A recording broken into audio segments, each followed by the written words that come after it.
I was sitting in my cluttered apartment late one night. My old space-themed posters stared down at me as I scrolled mindlessly through conspiracy theories. Just a month ago, I lost my job as an aerospace engineer. I had spent years dreaming of space, blasting rockets and piecing together galaxies. And now I was aimlessly wandering through the digital abyss. That's when I stumbled upon something strange. I found a forgotten folder in NASA's archives. It mentioned a mission to Pluto in 1983, but there were hardly any details. My curiosity was piqued. I thought, maybe this mystery could bring back the spark I lost. I began to dig deeper. I searched through local libraries and pulled up old interviews with scientists linked to that mission. It was unsettling. Their voices trembled as they spoke. I could sense they were hiding something. Each clue pulled me deeper, but the threads kept ending too soon. Then, I started receiving strange messages. They were warnings, I think. "Stop looking," they said. Some had links to forums discussing space anomalies, but those too were unsettlingly vague. I felt my skin crawl. It wasn't just paranoia. I was on the edge of something dark, something best left untouched. As the nights passed, my dreams changed. I found myself wandering through dark landscapes, always feeling like someone was watching me. I woke up gasping for air, drenched in sweat. I tried to dismiss it as stress, but the nightmares returned every night. I felt like I was unearthing an old secret, and it terrified me. Then one evening I encountered the footage. I can still feel the dread wrapping around me.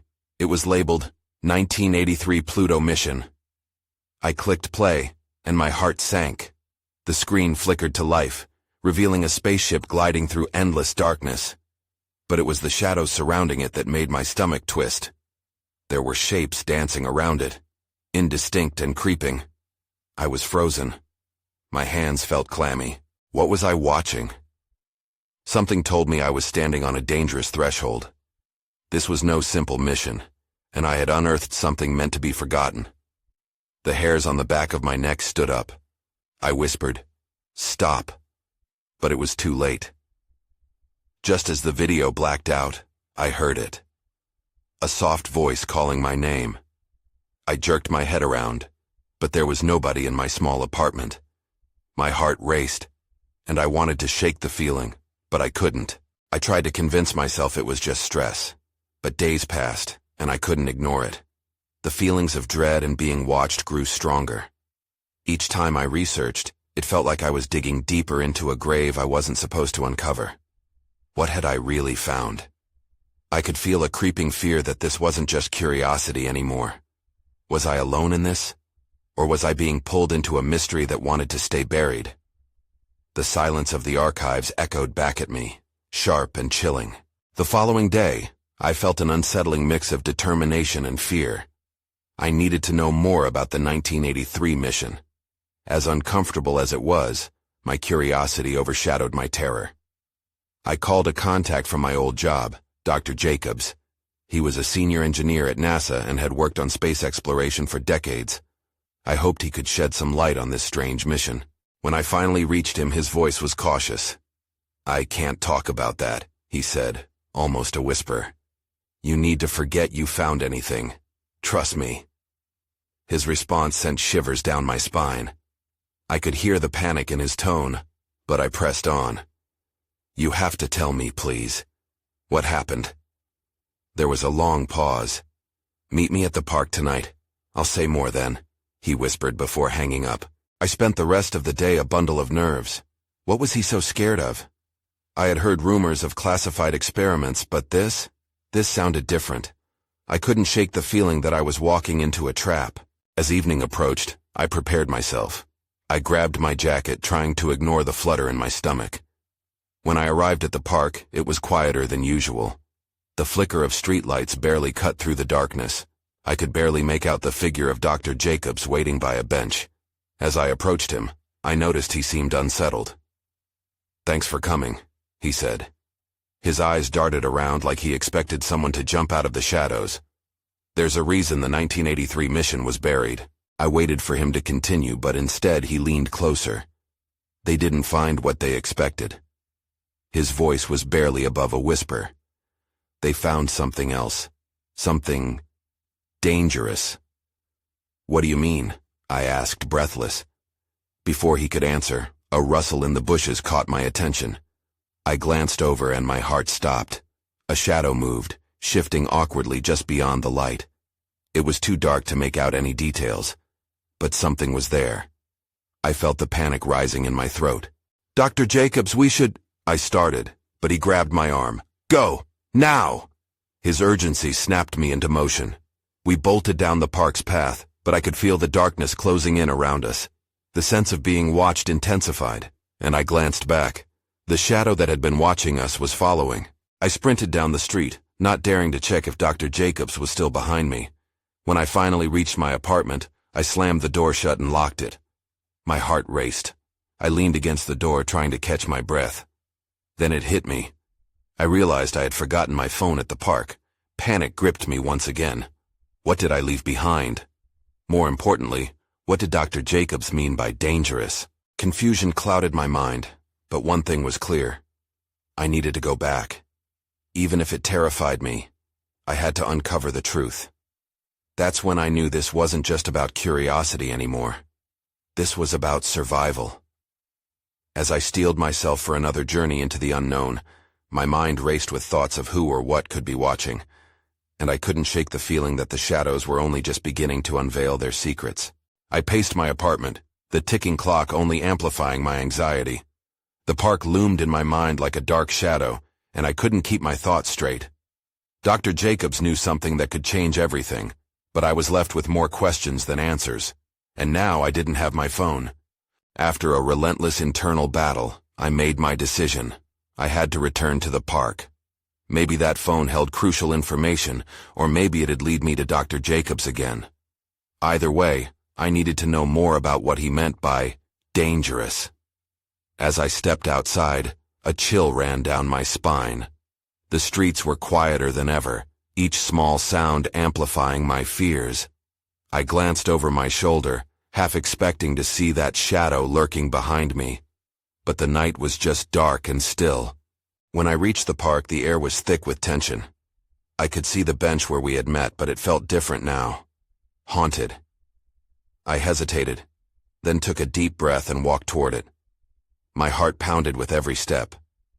I scanned the ground where I'd been sitting earlier, searching for my phone. "Come on, where are you?" I muttered under my breath. Just as I crouched down to look, a noise rustled behind me. I turned quickly, my pulse racing. No one was there, just the wind whispering through the trees. I tried to convince myself I was being ridiculous, but the hairs on my neck were standing on end. I resumed my search, combing through the grass and dirt. Then, out of the corner of my eye, something glinted. I reached for it, fingers trembling, and found not my phone but a small silver object. It looked like a keychain, but was heavier, almost as if it contained more than just trinkets.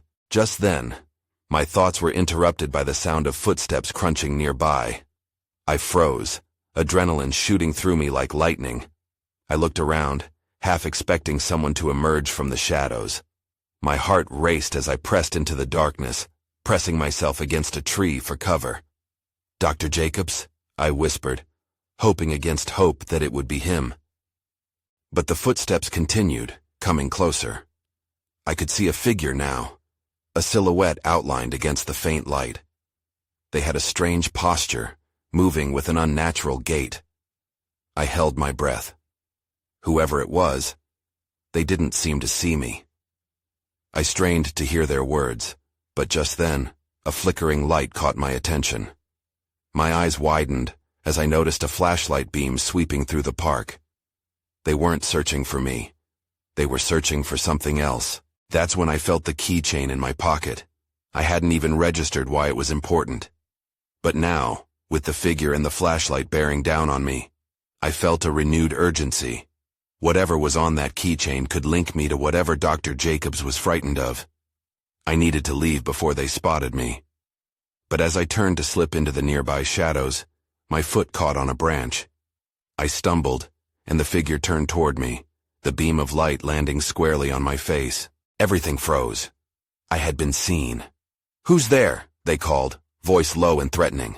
Panic set in, and I took off running, knowing I had to uncover the truth before it was too late.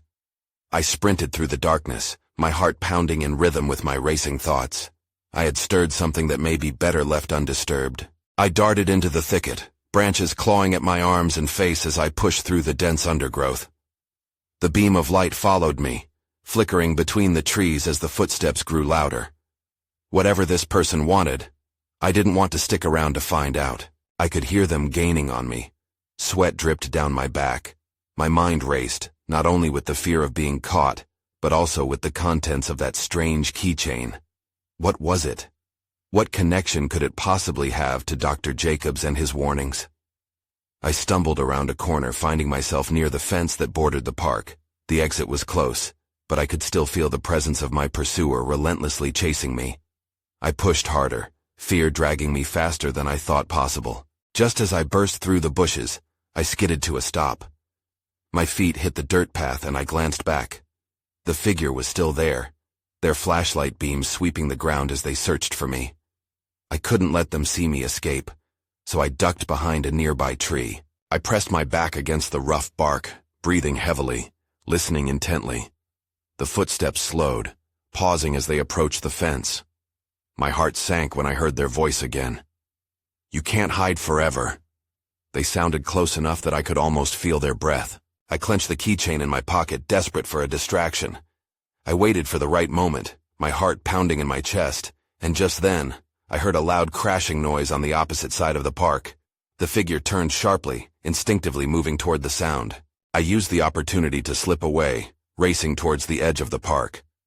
The moonlight flickered through the trees, illuminating my path just enough to keep me from crashing into anything. I finally burst through the opening, emerging onto the quiet street. I didn't stop running until I was several blocks away, panting and desperate for cover. I darted behind a dumpster, clutching the keychain tightly in my hand. I looked down at it for the first time under the faint streetlight. It was unlike any keychain I'd ever seen.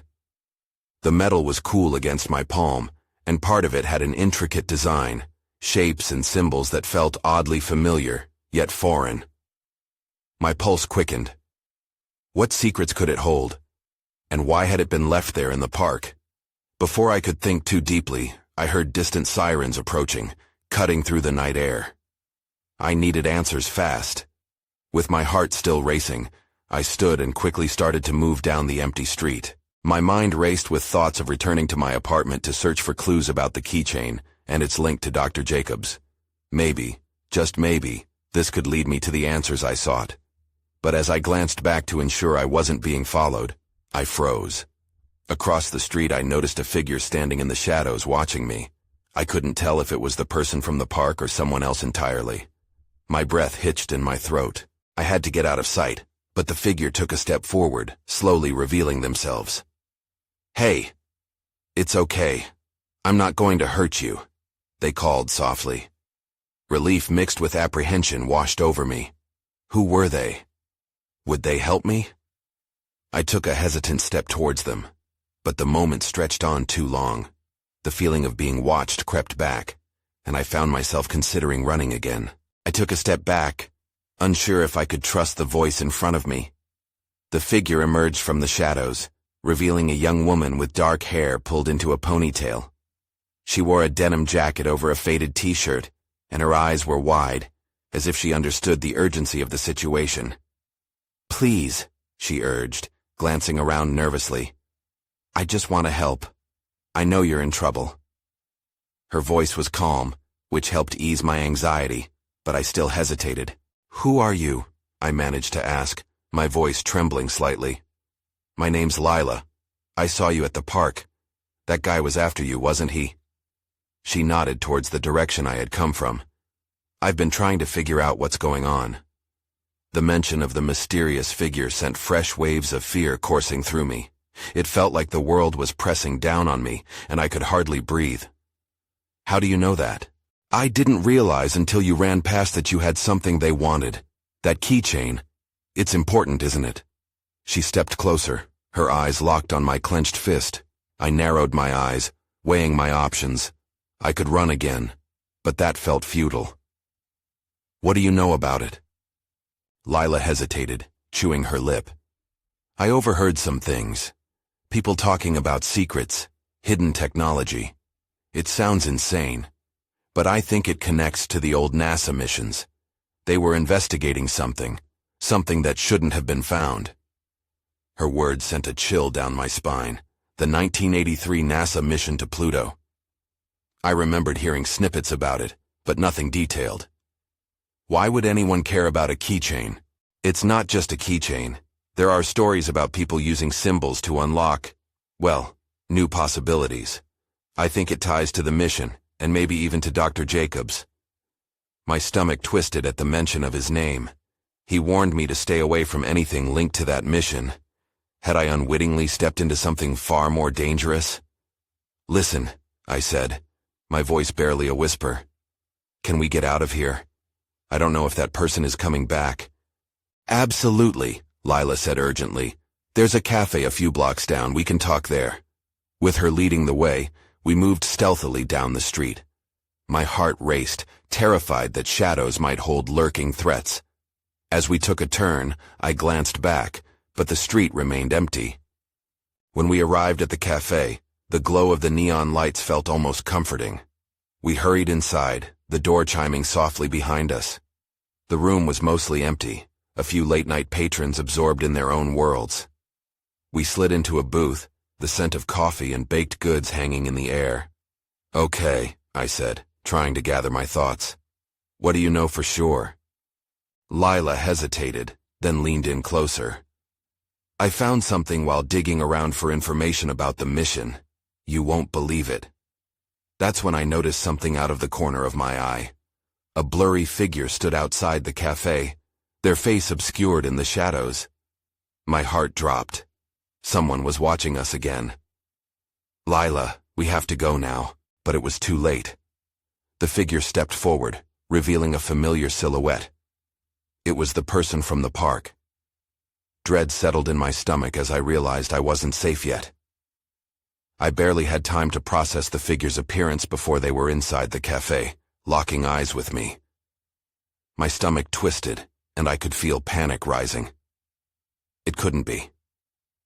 I thought I had lost them back at the park, but here they were. The same intense gaze boring into me from across the room.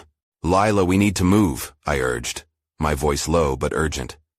She looked confused, glancing between me and the stranger. Who is that? She asked, eyes darting around us, the urgency of the moment creeping in. I don't know, I said, but instinct told me that person was trouble. Just trust me. As I stood up, the figure approached our booth, their face revealing a mix of intent and curiosity. You shouldn't be here, they warned, barely concealing the threat in their tone. Lila's eyes widened. What do you want? She shot back. It's not you I'm interested in, they said, their gaze fixed on me once more. It's her. A chill ran down my spine. Why did they want me? What had I stumbled into? I glanced towards the cafe's exit, but it felt too far away. I don't have anything, I protested, my heart racing. I didn't mean to get involved in whatever this is. The figure smirked as if they found my fear amusing. You already are, and there's no going back now. With that, they reached into their pocket, pulling out a small device that emitted a faint beeping sound. What is that? Lila asked, her voice rising with anxiety. I don't know, I said, stepping back slowly. My mind raced, trying to piece together what was happening.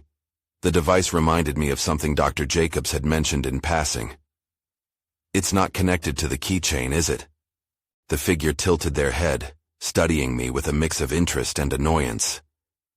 You really don't get it, do you? They then turned slightly as if contemplating their next move. That's when an idea sparked in my mind. Lila, the back door, I whispered urgently. Without waiting for a response, I grabbed her hand, pulling her toward the cafe's door. Hey! The figure barked, looming closer. We dashed for the exit, adrenaline coursing through me. My legs felt heavy, but fear propelled me forward. We burst through the door, out into the alley behind the cafe. The cool night air hit us like a rush of relief. but I knew it wouldn't last. "Where now?" Lila asked, visibly shaken but focused. "Anywhere but here," I said, looking around frantically for an escape route. "We can't let them follow us." Then I noticed a nearby parked car, its doors slightly ajar. It had to be a risk, but we didn't have many options. "Get in," I urged, vaulting into the passenger seat. Lila hesitated but climbed in beside me. As I fumbled with the door, I glanced back toward the cafe, expecting to see our pursuer at any moment. Suddenly, a shadow loomed behind us. My breath caught in my throat as I realized it wasn't just him. There were others approaching. "Start the car!" I shouted at Lila as I fumbled for the door handle in a panic. That's when everything went dark. I came to with a jolt, disoriented and gasping for air. The interior of the car felt stifling, and my heart raced as I blinked against the blurry darkness. It took me a moment to register that I was still in the passenger seat, groggy and confused. "Are you okay?" Lila's voice broke through the haze. I turned to see her wide eyes filled with worry. "What happened?" I stammered, trying to shake off the dizziness. "The battery died," she said, her voice steadying as she glanced at the dashboard. "I think they saw us." I felt a surge of panic again. I could almost sense their presence closing in, the tension crackling in the air. "We have to get out of here," I said urgently, pushing the door open. "Now!" We stepped into the alley, scanning our surroundings. Shadows danced creepily under the flickering streetlight, making it hard to tell if was being followed. "Which way?" Lila said, biting her lip. "There's a back street there," I pointed, motioning toward a narrow path that led away from the cafe. We hurried in that direction, moving quickly but trying to stay low. Every sound seemed magnified. The scuffle of our feet on the pavement, the distant sound of laughter from the cafe, and the hum of the city night. It all made me hyper-aware of how exposed we were. I could feel my nerves fraying, the thrill of escape mixed with a deep sense of dread. As we turned the corner, I caught sight of a figure down the street, tall, dark, and too familiar. My heart dropped. "They're coming," I hissed, and we ducked into an old garage just a few steps ahead. The door creaked as we slipped inside, and I held my breath hoping no one had seen us. It was dark, but I could make out old machinery and dusty tools scattered around. I pressed my back against the wall, trying to calm my racing heart. "What do we do?" Lila whispered, her voice barely above a murmur. I started to shake my head, frustration boiling up inside me. I couldn't let fear take hold. "We need to find a way to connect to someone. Anyone who can help," I said, already remembering Dr. Jacobs's comments about the research lab in the area. Before I could brainstorm further, I noticed something shiny on the workbench. I hesitated for just a moment before approaching. "Wait, what if?" Lila began to protest, but I held up a hand. Curiosity pushed me forward. That's when I saw it, a small metallic device that resembled the one our pursuer had, but this one was different. It had wires protruding from it, and the screen flickered with strange symbols. "What is this?" I wondered aloud. Lila's breath caught in her throat as she stepped closer. "Do you think it's linked to the other one?" Before I could respond, a shuffling noise echoed outside the garage. The hair on the back of my neck stood on end. Whoever was out there was getting closer. "Hide!" I hissed, but it was too late. The door rattled. The door rattled again, louder this time. My pulse quickened, and I could feel Lila's breath hitch beside me. I pressed my back harder against the cool metal of the wall, hoping to blend into the shadows. "Do you think they saw us?" she whispered, her voice barely more than a breath. "I hope not," I replied, trying to sound more confident than I felt. My eyes darted to the workbench as an idea sparked. If that device is linked to our pursuers, maybe it can help us figure out what they want. Before I could think further, the door creaked open just a crack. A silhouette appeared in the gap, partially illuminated by the streetlight outside. My heart raced as I took in the broad shoulders and dark attire. It was them. "Check behind the garage," the figure ordered, their voice low and menacing. I could barely make out the words over the rush of blood in my ears. Panic surged through me. I motioned for Lila to stay quiet.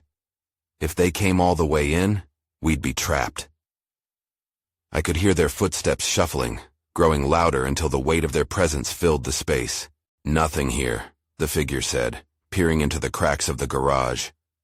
I could see the glint of something metallic in their hand. Some sort of weapon. My breath caught when I noticed Lila inching toward the workbench. "What are you doing?" I mouthed silently, but she was focused on the device, her fingers hovering over the screen. "Lila," I whispered, my voice barely a thought. She tapped a button, and the device sprang to life, lights flashing and symbols swirling across the screen. The noise caught the attention of the figure outside. "What was that?" They turned sharply, pushing the door wider. "Hide!" I hissed again as Lila scrambled to switch off the device, but it was too late. The display blazed brightly as a red light flashed, illuminating our hiding spot in harsh angles. "Found you!" The figure grinned in triumph as they lunged toward us, but I acted on instinct. I lunged for Lila, pulling her behind me as we dove for a side door at the back of the garage. We stumbled into a cramped corridor filled with more dark machinery. I could hear the figure's heavy footsteps behind us, growing louder as they rushed through the garage toward the flickering screen. "We can't let them catch us!" I pulled Lila forward, adrenaline driving us both onward. "There has to be another way out." "Over here!" She pointed at a metal staircase leading up, a faint beam of light shining through a grated ceiling. I didn't have time to think. We dashed up the steps, the echo of our footsteps swallowed by the darkness above. As we reached the top, I found a small window. I pushed it open, grasping for a foothold. Just as Lila wriggled through, the door to the corridor blasted open below us. I looked back to see the figure glaring up at us, fury dancing in their eyes. "You won't escape that easily." They reached for something at their belt. "Go!" I yelled at Lila, scrambling after her, and the last sight I had before we tumbled outside was the gleam of a small device in the figure's hand. Falling onto the gritty pavement, we hit the ground hard, but I didn't stop to assess the damage. "We have to run!" I pulled Lila up and pushed forward, my mind racing with questions. What had we activated? What did that figure want? But one thought consumed me as we sprinted down the alley. This was just the beginning, and the chase wasn't over yet. We dashed down the alley, urgency propelling us forward. The sound of our footsteps echoed against the cold brick walls. I could feel the chill of fear creeping back in, but I pushed it aside. We had to get away. "Where do we go now?" Lila asked breathlessly, glancing over her shoulder as we reached a street. "Anywhere but here," I replied, my voice urgent. I had no plan, just a desperate need to put some distance between us and whoever was after us. We turned right and ran along the dimly lit street. The sounds of the city faded as we moved farther from the garage. But the sensation of being hunted lingered. I needed to think. "Let's hide in that parking lot," I suggested, pointing to a small structure nearby. It looked almost deserted, with only a few flickering lights. Lila nodded, and we slipped inside, our hearts racing. I pressed against the wall, listening for any signs of pursuit. The air was thick with tension. "Do you think they followed us?" she whispered. "I don't know. We need to catch our breath," I said, trying to steady my breathing. "Then we'll figure out our next move." We crouched behind a row of cars, my mind racing. What had that figure wanted with us, and what had the device activated? I pulled out my phone, but there was no signal. Great. Just what I needed. A dead end. "All I can think about is that device," Lila said, breaking my train of thought. "What if it's really important? What if it connects to those people?" "I don't know. But we need to find out," I replied. My thoughts danced between fear and determination. If they're after the device, we can't just let it fall into their hands. Lila looked thoughtful. "Do you think there's a way to reverse whatever we turned on? Maybe it has information that can help us." "Maybe," I mused. "But first we need to regroup. There's got to be somewhere safe we can go." Just as I was about to suggest a nearby cafe that might still be open, I heard a sound, a heavy thud followed by voices. My heart sank. They were closer than I expected. "Spread out," one of the voices ordered. "They can't have gotten far." I exchanged a panicked glance with Lila. This was no longer just a chase. It was a hunt. My thoughts raced. "What do we do?" she hissed. I glanced at a staircase leading to the roof of the parking structure. "Up there. We can see where they are coming from." Without waiting for her to respond, I dashed toward the stairs, Lila close behind. We climbed quickly, my legs burning with the effort. As we reached the top, I peered over the side, scanning the street below. The two figures were now in the parking lot, pacing between the cars. One of them pointed in our direction, and my stomach twisted. "We need to move," I urged. But as we backed away to find cover, something caught my eye. On the ground lay what looked like a small circular disc, the same kind of device we had activated. I leaned down to get a closer look, and that's when I saw it. An insignia etched on the surface that made my blood run cold. "Lila," I started, but I couldn't finish my thought. Because everything around me shifted. The unmistakable sound of a door slamming echoed above. Someone was coming up. I grabbed Lila's arm, panic surging through me. "We need to hide." I pulled her behind a low wall overlooking the edge of the roof. My heart thudded painfully against my ribs as we crouched down, barely breathing. The footsteps grew louder, echoing off the concrete staircase. "Why did we even mess with that device?" Lila whispered, her voice trembling. I shook my head, wishing I had an answer. Whoever was after us knew we were too close to uncovering something. My mind raced, cursing the entanglement I'd dragged her into. The fact that that shadowy figure seemed to know us only made it worse. "Stay quiet," I urged as the footsteps reached the top of the stairs, pausing just out of sight. I held my breath, adrenaline coursing through me. We needed to get away. I didn't know who they were or what they wanted, but instinct screamed that it couldn't be anything good. "Did they come this way?" a voice called out.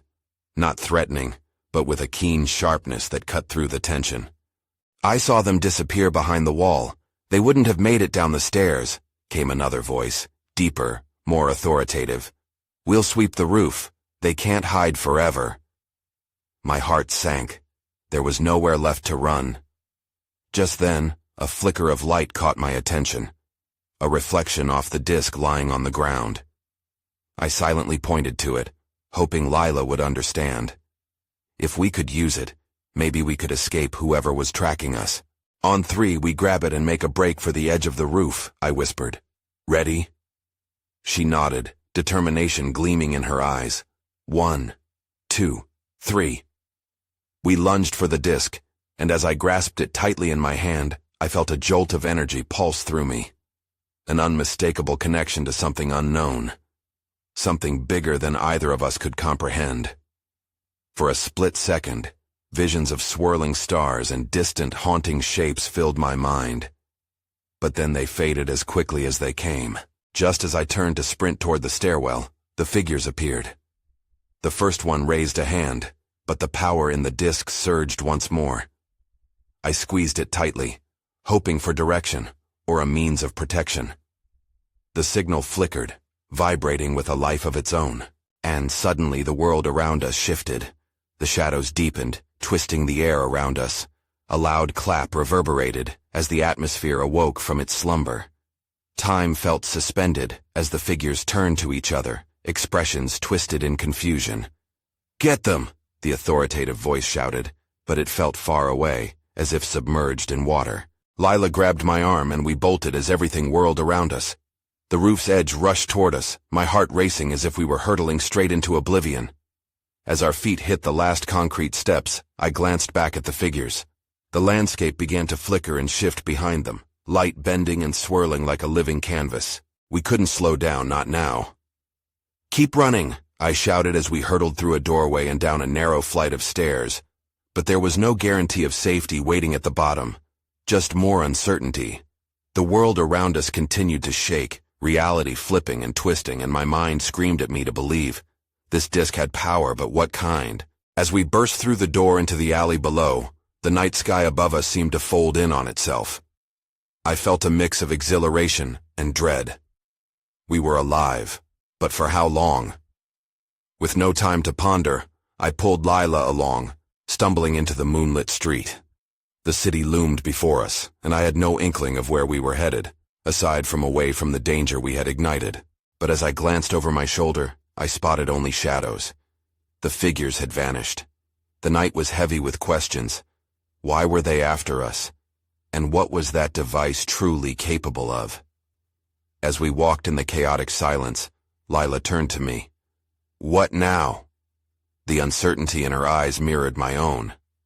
I clutched the disc tightly, watching the way it shimmered faintly in the moonlight. We figure out what this thing is, I said, feeling the faint echoes of something greater yet to be discovered. And so, in the winding, chaotic web of fate we'd spun ourselves into, I understood. I had escaped the ominous pull, but the mystery was far from over. The world felt bigger now, and I couldn't shake the sense that the shadows were still watching and waiting, poised to reveal their secrets when we least expected it.